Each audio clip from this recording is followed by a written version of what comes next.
Boleh. tempatnya. Udah, itu aja. Nggak ini sih, santai Ada aja. kegiatan? Oh iya. Santai aja. Ini. Jadi, sebenarnya pengen nanya-nanya soal apa? Pendidikan. Iya. Kan ayah sebelumnya bidangnya teknik dan ke pendidikan. Nah itu tuh apa yang memotivasinya ini ya awalnya? Jadi pada waktu ayah di Balikpapan, ayah bekerja di perusahaan minyak. Kemudian di Balikpapan itu namanya sekolah Islam itu tertinggal.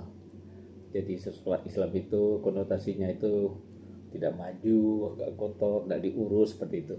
Sekolah-sekolah yang maju itu adalah non-muslim, sekolah Kristen misalnya. Nah itu menjadi pikiran ayah itu. Kenapa Islam tidak ada sekolah yang bagus? Nah akhirnya kita ketemu teman-teman ngobrol-ngobrol. Ternyata yang berpikiran begitu banyak. Ada teman dari Viko, dari Yonokal, dari Pertamina, dari Total sendiri. Nah akhirnya kita bertemu. Ada 10 lembaga keagamaan. Kita adakan pertemuan itu dulu 1 Maret tahun 1997 untuk bagaimana kita ini usahanya memajukan pendidikan umat Islam. Nah kira-kira itu kan. Jadi berangkatnya itu dari realita pendidikan. Tapi berarti 1997 tuh ngumpulnya awalnya nggak? Iya kayak sahabat-sahabat dakwah aja gitu. Iya, sama BDI namanya, Badan Dakwah Islam, Total, Yonokal, Viko, Pertamina. Tapi sebetulnya sebelumnya kami yang dari Total, BDI Total sudah konsen juga pendidikan. Sehingga pada tahun 87, 10 tahun sebelumnya itu ada sekolah baru berdiri namanya SMA Mujahidin di pesantren Al Mujahidin Kilo 10. Nah, kami di sana bersama teman-teman BDI itu ngajar tahun 87 itu. Pesantren itu yang ustadznya yang pimpinannya adalah Pak Rusdiman. Sebelumnya Pak Rusdiman itu bekerja di Badak di PT Badak di Bontang. Dia meninggalkan, dia membuka pesantren. Nah, kami ngajar di sana, ayah ngajar fisika. Oh yang di Kilo 10. Kemudian ada Mas Agus ngajar, lain Pak Dede ngajar kimia, Pak ini masing-masing beda-beda. Nah, cuma karena kita bekerja tidak bisa full kita hanya waktu sisa-sisa waktu. Nah, di samping itu kemudian kita berdirikan juga Yayasan Iqra namanya. Yayasan pendidikan tujuannya juga tetap untuk memajukan umat Islam.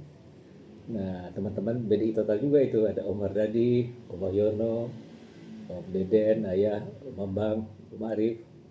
Nah, pertama kali kita lakukan adalah membuat bimbingan tes supaya anak SMA dari kuliah itu bisa kuliah.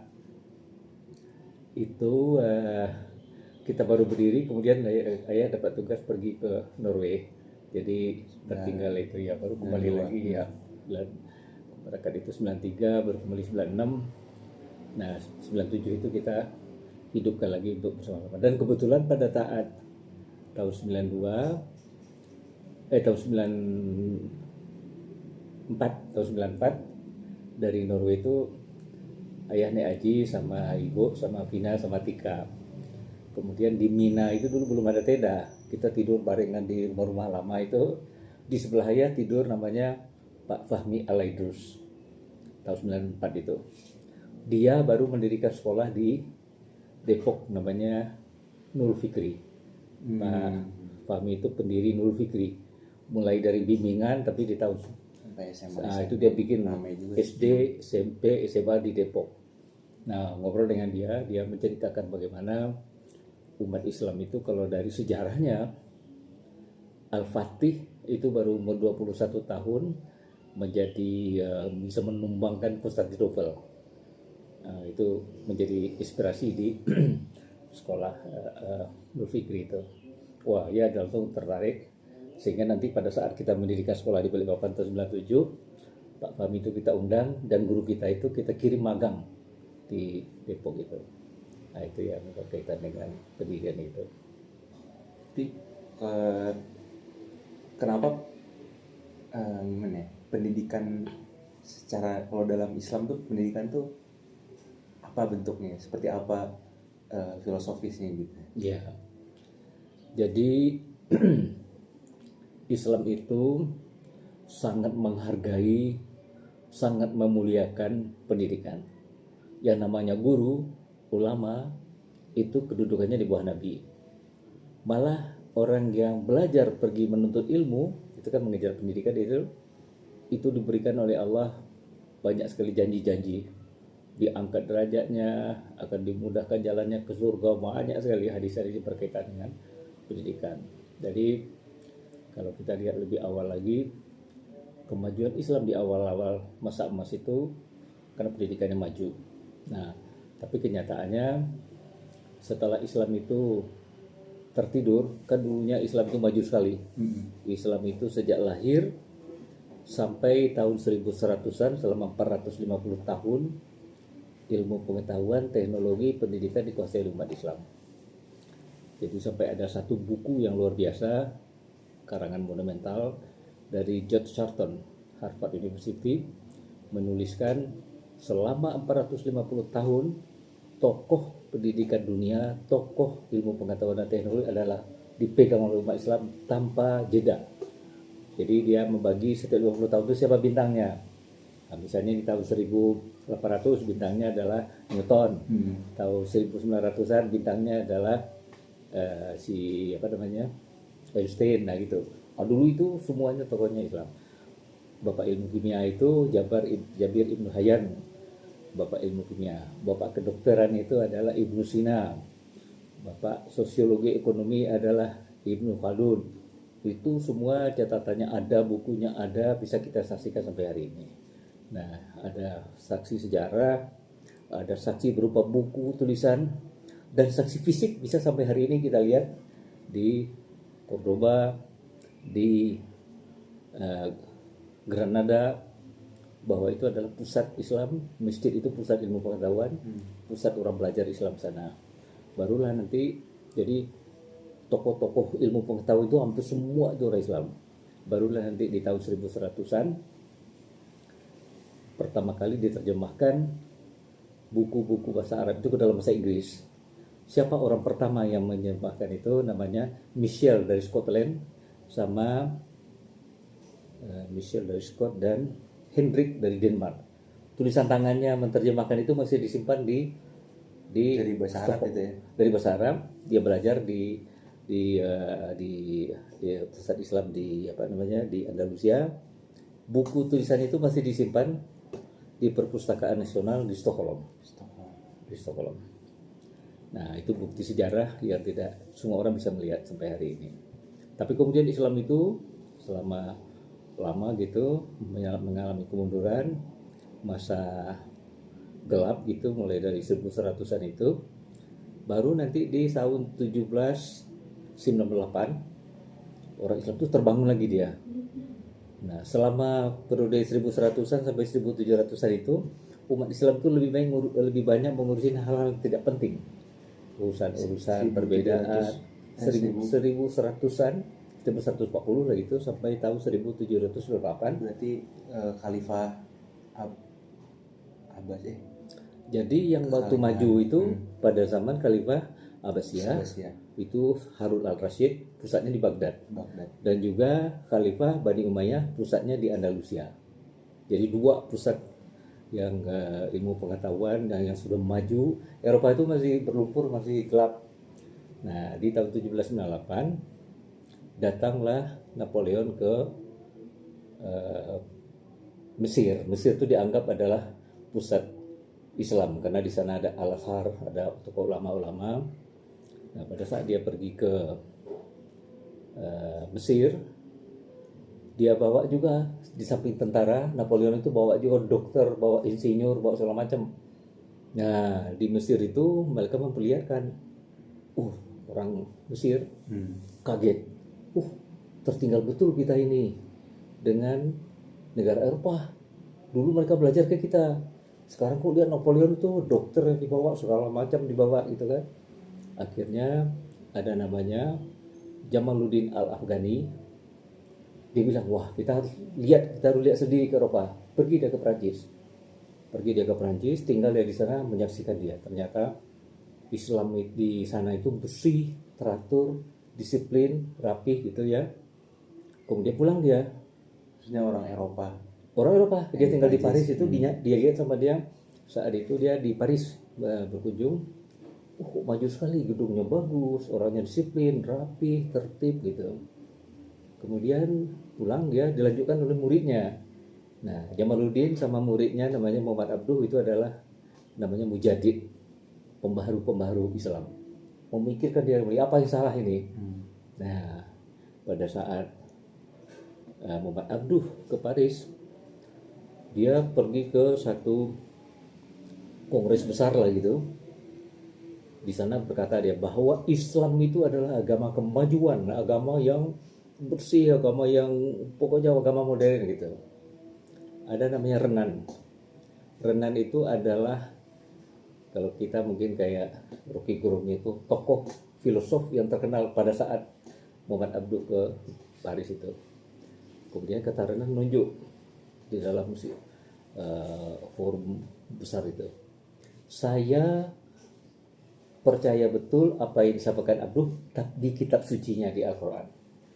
Tapi kata Renan itu, tolong tunjukkan ke saya saat ini komunitas Islam yang menggambarkan nilai itu.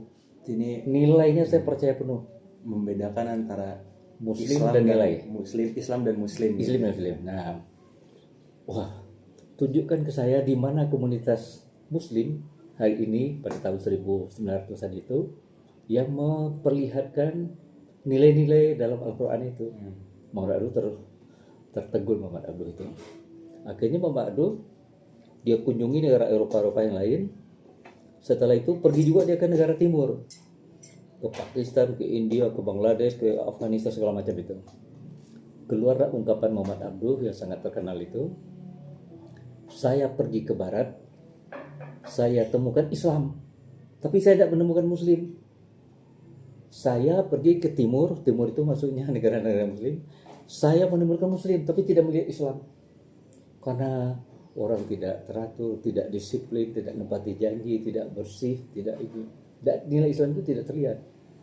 Nah, itu yang terkenal, sehingga Muhammad Abduh itu buku ditulis sama dia mau menggerakkan.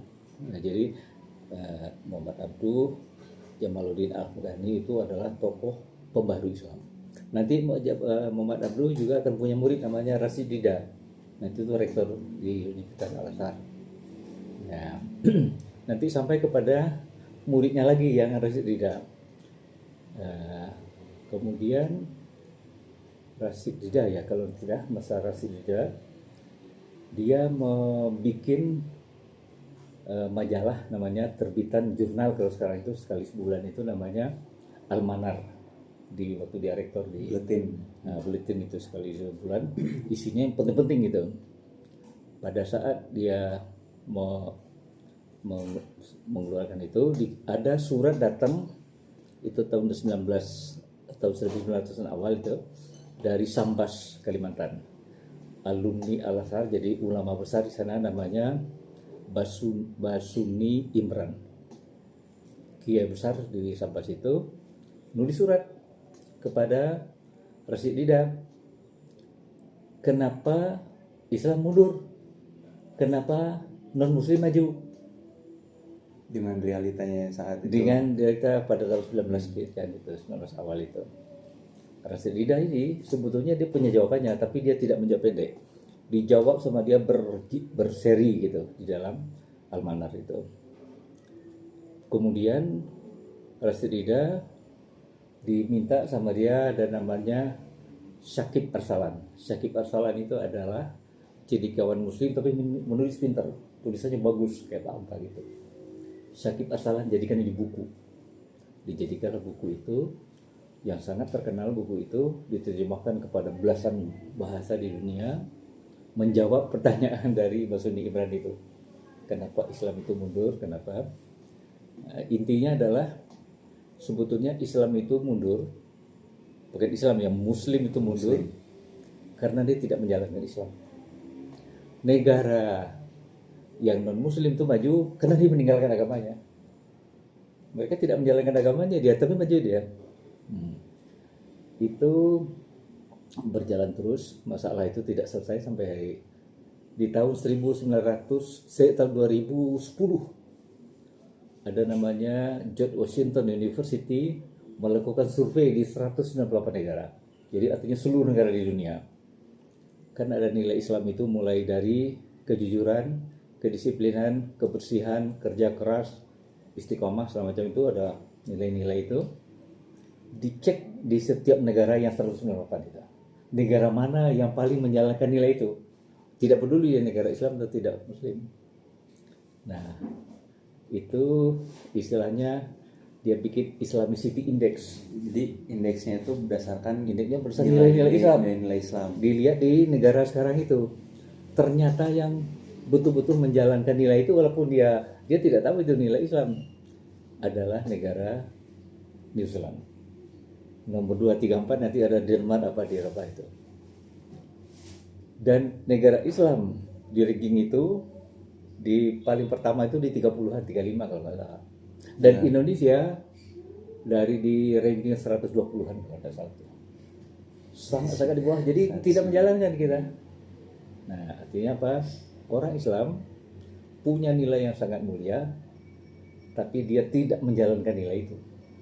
Itu survei ilmiah internasional dilaporkan dalam forum ilmiah, ada punya ya referensinya itu di tahun 2010. George Washington University yang melakukan riset itu. Jadi walaupun Muhammad Abduh sama Jamaluddin Al-Afghani sudah terbangun dia di tahun 1800-an, jadi udah 200 tahun, tapi Islam sampai hari ini ya kondisinya masih seperti itu. Nah, itu yang sangat memprihatinkan kita. Itu dari segi nilai Islam. Tapi kalau kita lihat segi yang lebih umum, pendidikan di Indonesia ada namanya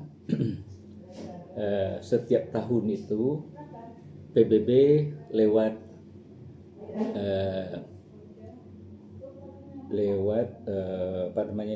Badan PBB itu melakukan UNDP, United Nations Development Program. Jadi kemajuan negara-negara itu.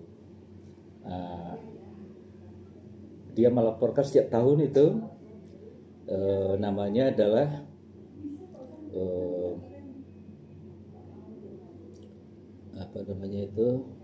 IHD, Human Development Index, HDI, Human Development Index, indeks dari kemajuan manusia.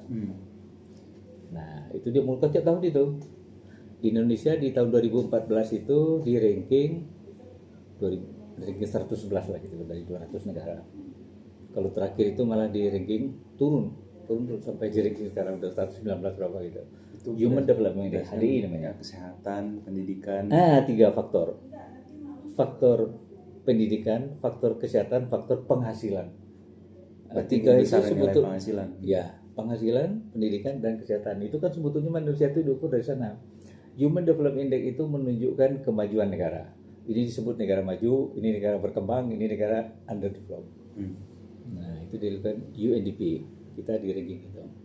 Bersamaan dengan itu ada lagi badan PBB yang namanya UNESCO mengeluarkan juga.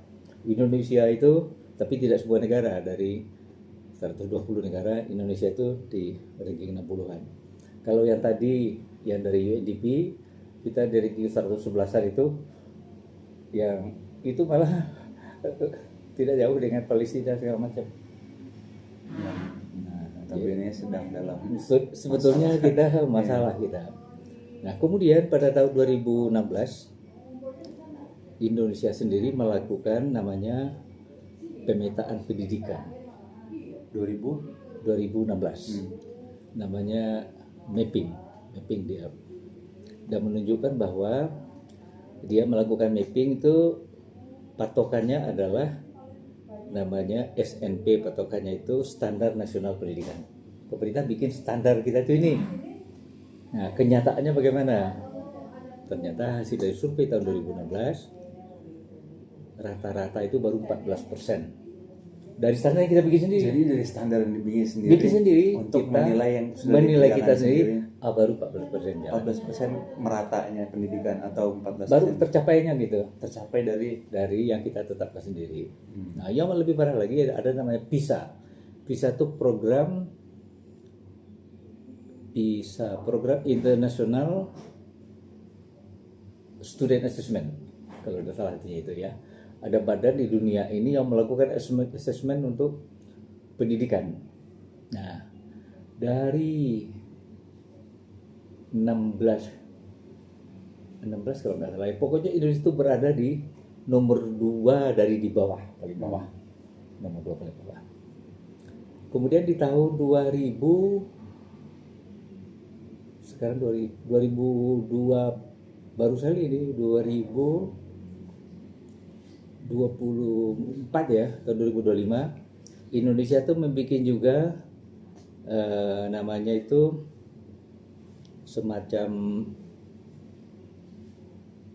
apa istilahnya itu ya, semacam mapping juga ya, mapping ke depan Indonesia tuh nanti kita punya target gini. Sekarang bagaimana kita? Ternyata dari 7 negara ASEAN kita itu berada di nomor 6. Vietnam berada di atas kita tahun 2023. Paling tinggi itu adalah Singapura, nanti ada yang lain. Indonesia itu nomor 2 di bawah. Hanya kita di atas di Filipina. Vietnam aja udah di atas kita. Jadi kondisi pendidikan kita sangat memperhatikan, sangat-sangat memperhatikan. Dari luar negeri, ada UNDP, ada UNESCO, dari PISA, program International Student Assessment, dari apa namanya tadi itu, dalam negeri sendiri kita melakukan survei tadi ya 2016, 2023 itu yang menerbitkan itu adalah 3 badan, Departemen Dignas, Departemen Perencanaan Negara Bappenas, dan Departemen bekerja sama bertiga itu membuat mapping Indonesia itu. Sangat prihatin pendidikan Indonesia. Karena itu saya memilih ini jadi fardu kifayah, ini mesti ada yang terjun yang memberesin untuk ini ya, sehingga dia mengambil di kuliah itu SPM, sistem penjaminan mutu. Kemudian saya mengambil pendidikan Islami. Tokoh-tokoh pendidikan Islam itu ada Yunisba, ada Pak Miftah, ada Profesor Ahmad Tafsir, ada Profesor Sanusi Uwais, ada Profesor Maman Abdurrahman dari pendidikan itu. Kemudian saya mengambil sistem penjaminan mutu. Kalau di bahasa itunya quality assessment. Ini teknis banget ya sistem penjaminan mutu. Yang dalam tesis saya itu sangat teknis, sangat bisa dilakukan praktis gitu. Iya, jadi di tahun 1980-an terjadi revolusi mutu. Tokoh-tokohnya itu ada namanya Deming, ada namanya Juran, ada namanya 3 itu tokohnya itu. Deming itu dia tinggal dia di Jepang. Dia itu tokoh mutu. Sehingga sekarang itu setiap tahun ada namanya Deming Prize. Setiap tahun di Jepang itu ada Deming Prize diberikan oleh kaisar kepada perusahaan yang mempunyai manajemen terbagus. Nah, nama manajemennya itu adalah TQM, Total Quality Management. Nah, tahun 80-an itu dari para ahlinya itu dibikin teori itu dipakai oleh negara-negara besar. Jadi kenyataan pada saat itu adalah negara-negara besar Amerika, Eropa itu jor-joran di dalam iklan. Tapi kenapa produksinya malah Jepang yang maju? Ternyata Jepang dia tidak kepada jor-joran iklan. Namanya Coca-Cola itu di seluruh dunia itu kan. Jepang dia mutu. Jadi kalau kita lihat tahun 74, kalau kita lihat mobil Kijang, dashboardnya itu masih pakai pipa gitu. Tahun 84, kalau kita lihat Kijang tuh udah mulai berbentuk ya, sekarang udah kotak itu. Sekarang lihat Innova, Zenith, betul-betul tiap tahun itu dia meningkat. Karena ada filosofi di Jepang itu namanya Kaizen. Kaizen itu kalau diterjemahkan continuous improvement. Selalu perubahan bertambah baik. Nah, itu prinsip utama dari TQM itu. Nah, akhirnya TQM ini dipakai oleh perusahaan besar sedunia, Boeing, Amex, apa saja. Termasuk di Indonesia itu Telkom gitu, Pertamina sebagian ini juga. Tapi yang paling menjalankan TQM ini adalah Toyota di dunia. Sehingga Toyota itu berkali-kali dapat dia diamond prize dia. Nah, kalau kita lihat Toyota pergi ke bengkelnya aja kita sudah pakai IP, pakai tidak kotor-kotoran berantakan itu TQM ya. TQM itu di samping kita continuous improvement adalah bagaimana kita menghargai pelanggan, namanya client satisfaction. Kemudian mutu itu di dalam teorinya itu tidak hanya produk, mutu itu adalah quality of product, time delivery, kemudian safety, kemudian cost. 4 itu sebenarnya. Kalau kita bicara mutu, bicara 4 itu. Kualitas produknya gimana? Harganya gimana? Waktunya gimana? Misalnya kita satu lagi dia itu lebih kepada moral, kepada safety-nya, kepada dampaknya, kepada itu. Jadi misalnya kita gini, itu makanan itu enak sekali itu. Misalnya kita pizzanya itu bagus, enak sekali, bagus itu. Kita pesan jam 11 siang untuk makan siang. Datang barangnya jam 6. Walaupun pizzanya ini itu dari segi waktunya kalah dia. Tidak berkualitas namanya. Nah, itu TQM itu. Nah, TQM itu berkembang pesat di dunia industri. Kemudian tahun 1990-an ada orang yang dia ahli TQM tapi dia orang pendidikan. Dibawalah sama dia ilmu TQM itu ke dunia pendidikan, namanya TQM in Education. Nah, Edward Salis namanya. Edward Salis itulah ahli itu ahli dalam TQM tapi ahli juga pendidikan sehingga bisa menerjemahkan dia tahun 95. Nah, kemudian di akhir 90 itu hampir seluruh skop pendidikan tinggi di Eropa dan di Amerika menerapkan itu TQM in Education itu. Indonesia kan tahun 90-an akhir ya menerapkan pertama kali pada bulan Agustus 2016. Itu untuk di pendidikan di perguruan tinggi keluar ada permen gitu. Permen bahwa Indonesia manajemennya untuk memajukan pendidikan TQM. Ada namanya SPM. Sistem penjamin mutu. Ada kepala bidangnya sendiri gitu kan biasanya. Makanya di SPM itu kalau di Unisba kepala SPM-nya itu namanya badan BPM namanya, Badan Penjaminan Mutu.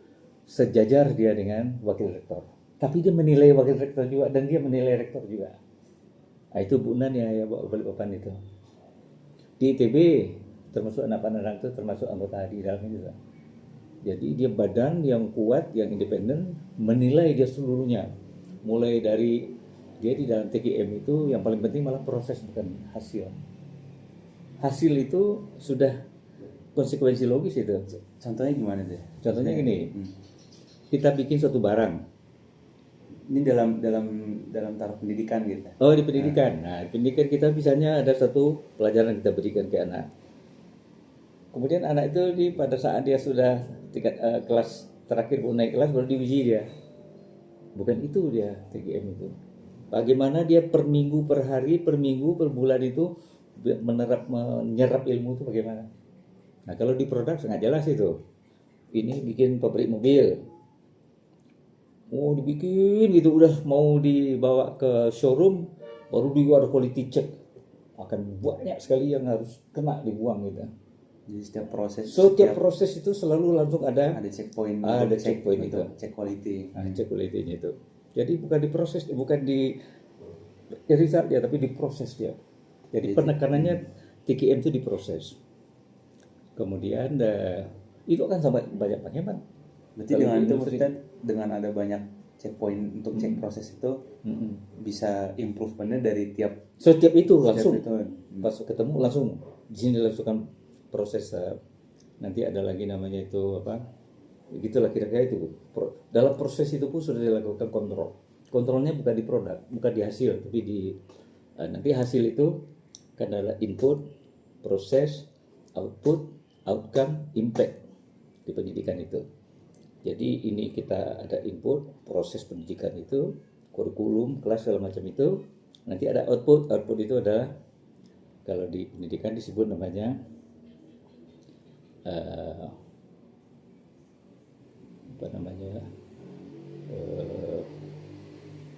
kompetensi. Kompetensi dari murid. Kompetensi murid itu nanti gimana? Dinilai rapor, di ini.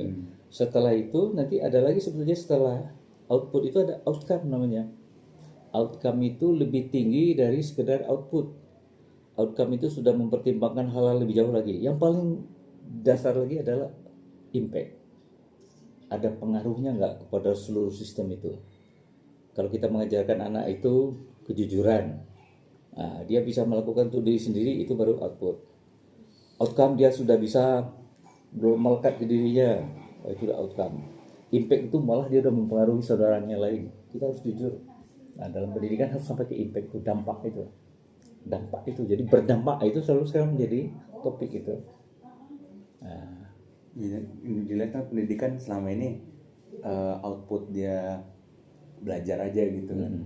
Output dia belajar, ini memuaskan, udah gitu. Iya, memuaskannya itu yang sekarang lebih itu hanya output aja ya. Output aja itu. Hanya tidak sampai output, outcome, nanti ada impact. Impact itu yang paling ini. Ada pengaruhnya nggak dia terhadap kebaikan demi kebaikan berikutnya. Nah, itu di SPM itu yang dilakukan pada hari ini. Kemudian di sekolah kita, kalau di Balikpapan, itu masuk dalam visi kita. Sekolah yang menjalankan SPM untuk menghasilkan anak didik yang beriman, bertakwa. Ini ada 9 gitu tuh. Nah itu kan. Jadi kondisi pendidikan kita memang sangat memperhatikan di kancah dunia, jangan dunia kita, Asia Tenggara aja. Jangan Asia Tenggara. Di apa istilahnya kan? Negara yang kita hanya berapa ini di Asia Tenggara ya? ASEAN itu kita nomor 2 bawah. Itu udah pernah ya ceramah dulu di Salman, saya sampaikan mengenai itu.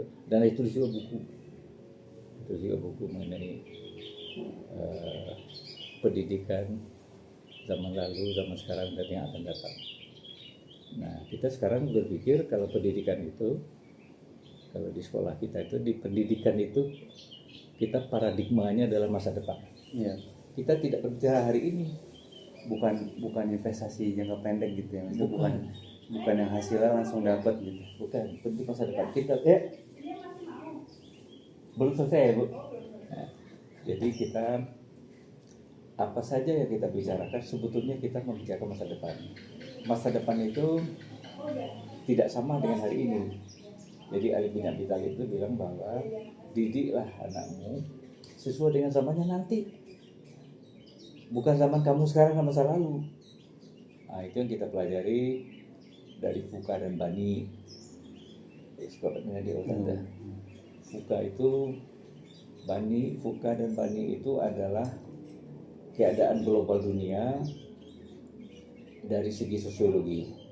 Fuka itu volatility, jadi sangat volatil keadaan saat ini. Fuka itu uncertainty, sangat banyak ketidakpastian, ketidakmenentuan ke depan itu. Perubahannya sangat cepat tapi tidak menentu.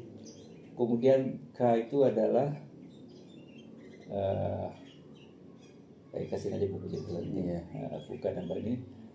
Itu nanti jadi dia sesuatu perubahan sangat cepat, tidak menentu, tidak linear, unexpected, susah tidak bisa ditebak. Kalau Bani itu brittle, anxious, sama rapuh. Kemudian dia kasih informasi itu udah kesepakatan dunia sekarang itu ke depan itu begitu. Sehingga kalau kita berbicara hal-hal yang ke depan kita itu ahlinya Pak Cek Ganjar itu kita undang di Papua dulu. Ada pidatonya mengenai VUCA dan lain-lain. Yang kedua adalah perkembangan teknologi yang juga cepat. Yang ahlinya itu Profesor Hasanuddin itu dia membaca terus mengenai perkembangan teknologi. Yang pernah mampir ke rumah kita itu Profesor wakil rektor dari ITB itu teman DS Ekatan itu mengenai perkembangan teknologi yang sangat cepat, akselerasinya tinggi sekali perubahannya itu. Kalau ayah merasakan sendiri, ayah mulai dari masih manual dulu ya, tahun 89 namanya kita bikin grafik itu diplot satu-satu dan X, Y, gitu. Kalau kertasnya tidak linear, kertasnya logaritmik, kita malah kertas grafiknya itu dicari yang logaritmik, baru diplot. Tahun 90 ada namanya Lotus. Nah, setelah Lotus itu ada lagi namanya Excel yang sekarang itu cikal bakalnya itu. Maksudnya mau bikin grafik cepat, data processing cepat sekali. Kemudian begitu juga dari hal-hal yang lain yang dia tidak lagi digital. Di tahun 2000 itu sudah serba banyak digital. Nah, itu Profesor Hasanuddin Zainal Abidin itu yang ahlinya itu. Jadi dia sebelumnya menjadi kepala badan di Badan Informatika dan Geospasial namanya. Jadi di bawah pemerintahan dia lapornya langsung ke presiden itu. Jadi kalau mobil sekarang itu dia pakai sirine itu. Kalau ada hal penting dia nyalakan. Tapi saya tidak pernah seumur-umur saya menyalakan udah 5 tahun di BI itu. Jadi saya tidak pernah nyalakan Pak. Nah, Informatika dan Geospasial dia. Kalau dulu namanya itu Bako Sultana namanya. Nah, itu kondisi pada hari ini yang kita harus pahami akan terjadi perubahan. Harusnya kita tidak hanya mengikuti perubahan, tetapi kita harus ikut bermain di dalam perubahan, jadi kita jadi agen perubahan. Kalau enggak dia akan kita ikut arah sana kembali. Kita sendiri konsep untuk perubahan kita keluarkan. Nah, itu di sekolahnya. Sekolah kita itu hanya bikin buku. Ini konsep kita ke depan ini. Kita harus berubah, harus melompat sekarang ini. Jadi sekolah kita udah hampir 30 tahun. Kurva normal itu ini mesti gini. Seluruh peristiwa alam itu mesti gitu. Kurva normal namanya. Alamiahnya gitu. Ada balik produksinya kecil, nanti dia tinggi nanti marah-marah, nanti produksi minyak itu turun. Gak mungkin naik lagi dia. Secara alamiah pasti dia begitu. Pada saat dia lagi plateau itu sebelum dia decline namanya, kita akan melompat kepada kurva baru, bikin lagi kurva ke atas. Nah, itu yang di sekolah kita dilakukan. Kurva yang baru itu maksudnya adalah perubahan yang baru. Perubahan yang baru, kita masuk lagi ke ini yang baru, konsep yang baru, segala macam baru, semangat baru, segala macam baru. Dia adaptif gitu. Jadi kita antisipatif betul kita ke depan itu. Nah, yang melakukan itu yang terkenal ya, yang pertama adalah Apple. Tapi bukan Apple sebetulnya, Steve Jobs sebetulnya. Steve Jobs itu dulu kan dia di Apple. Apple itu dulu memproduksi mesin-mesin komputer besar gitu kan. Kemudian dibilang sama dia ke bosnya, kepada dewan direksi, bikin nanti komputer ini setiap ibu-ibu rumah tangga pun pegang ya. Ya. Komputer pada saat itu Steve Jobs itu namanya komputer itu kantor yang modern, mesinnya gede, istilahnya barang canggih gitu. Kemudian dia membuat dia nanti ibu-ibu rumah tangga pakai yang sekarang menjadi iPhone itu kan, iPad. Diajukan berkali-kali ditolak sama dewan direksi. Kamu gila ini, tidak mungkin itu namanya kita komputer itu ya hanya di kantor ya, titik-titik ya, naik baju ya. Kalau itu ada itu saya keluar dia, tidak ketemu ini keluar dia. Setelah keluar, Apple itu mulai titik jenuh ininya, mulai decline dia. Barang-barang kotor karena sudah ada ya orang bikin yang mulai HP pintar, mulai komputer kecil, berlaptop, segala macam. Nah, panggil lagi di Steve Jobs. Steve Jobs itu udah bikin perusahaan kecil ya. Steve, kamu sekarang kami minta lagi untuk kerja di Apple. Jadi apa katanya? Mau jadi CEO. Apa ide kamu, kami akan ikuti semua. Udah bisa katanya, saya sudah punya perusahaan ini. Perusahaan kamu kami beli semua. Dibeli sama dia semua.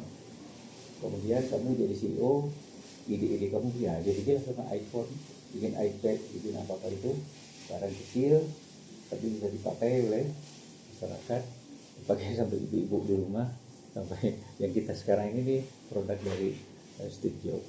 Nah itu yang pertama. Yang kedua yang terkenal juga itu adalah namanya Amazon. Amazon melakukan jam tertutup. Amazon itu awalnya dia adalah tempat pesan buku, Jual buku online.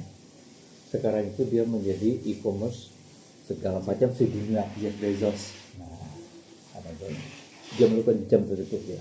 Sebelum ini dia begini.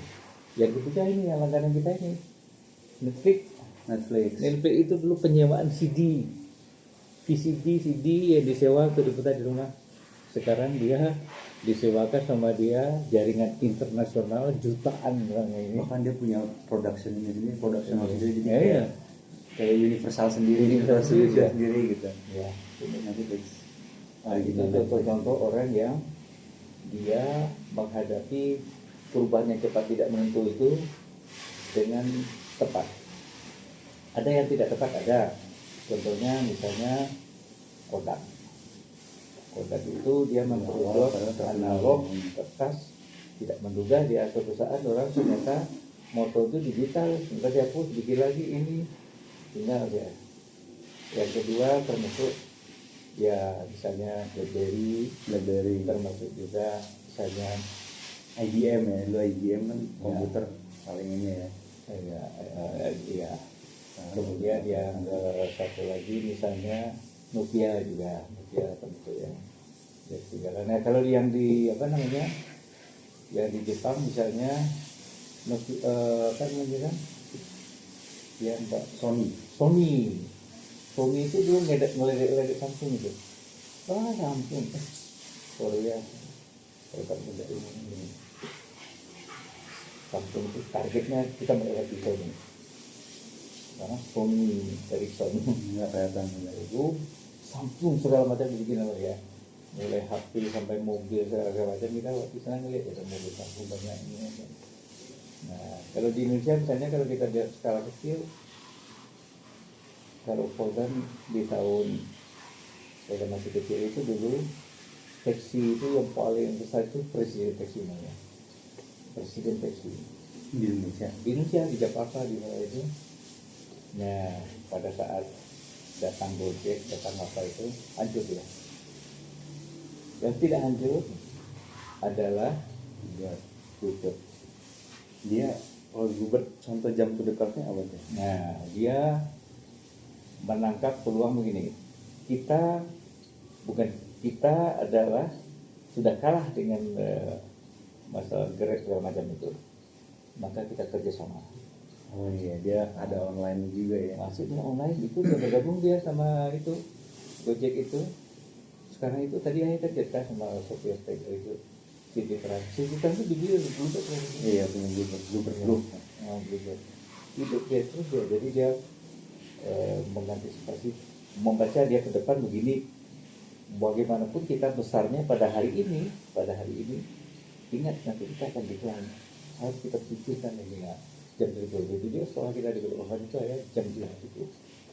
Jadi yang saya lakukan pertama kali adalah 24 guru kita diikutkan semua MBA, mini MBA dengan itu 24. Jadi MBA-nya manajemen ya.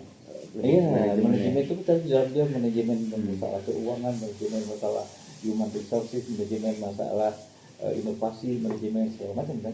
Ini MBA itu. Nah, jadi kalau ayah berbicara sesuatu yang 24 orang itu udah paham ya. Perguruan sama ayah dulu mini MBA itu ayah sama umumnya itu deh 6 bulan itu bulannya. Online enggak? Enggak, offline ya di sini. Pada saat ayah mengadakan di Balikpapan, dosennya didatangkan ke Balikpapan. Bu Jim gitu, yang sekarang di ITB itu punya juga dia badan untuk kerjasama keluar itu. Yang satu namanya LAPI. LAPI itu adalah produknya untuk kerjasama di bidang teknik, industri, macam bidang inovasi adalah Ibu Jim. Kemarin dia bilang kan dia, Ibu Jim masih muda, cewek, video apa hal-hal yang baru itu dia yang mengikuti, dia yang mau ini belajar dari baik. Nah itu kondisinya pada hari ini kan. Nah yang saya lakukan sekarang itu adalah kita rubah mindset. Rubah mindset itu tidak cepat butuh waktu. Sampai nanti akan berubah, namanya attitude, sikap. Mindset aja tidak cukup, kalau berubah sikap kita melihat sesuatu itu kita bersikap yang tepat. Nanti baru sampai behavior, berubah menjadi behavior itu menjadi karakter, menjadi kebiasaannya. Nah, nanti baru menjadi habit. Nah, kalau udah jadi habit itu sudah Islam itu sudah menjadi kebiasaan melekat pada dirinya, tidak internalisasi kepada dirinya. Itu nilai-nilai tadi yang pertama dari mindset, behavior, kemudian jadi Mindset, setelah mindsetnya, sebelum behavior ini dulu, attitude dulu. mindset, attitude, behavior. Mindset sama attitude itu masih pikiran gitu, belum dia menjadi barang nyata gitu. Tapi pada saat di attitude itu sudah aksi nyata. Orang mindsetnya bagaimanapun bagusnya, tidak ada dampaknya, tidak ada dampaknya. Karena dia sendiri yang tahu, orang tidak tahu. Pada saat dia sudah bergerak menjadi sikap, ini begini, oh jangan begitu, itu sudah mulai sikap. Itu dia udah apa namanya attitude. Nah, nanti baru mindset udah benar, attitude-nya udah benar, baru dia kepada behavior, menjadi karakter dia, pribadi dia. Nanti baru dia kepada habit, menjadi dirinya itu begitu. Oh, gitu. Itu boleh tarik kesimpulan ya yang saya lakukan adalah ini tadi pertama berangkat dari nilai keresahan pendidikan di Indonesia, di sekitar saya gitu ya. Ya. Kemudian diterapkan menggunakan tools tadi TQM Ya. Total Quality SPM namanya di pendidikan. Quality SPM. Tapi kalau secara filosofikal sebenarnya Manajemen angin. manajemen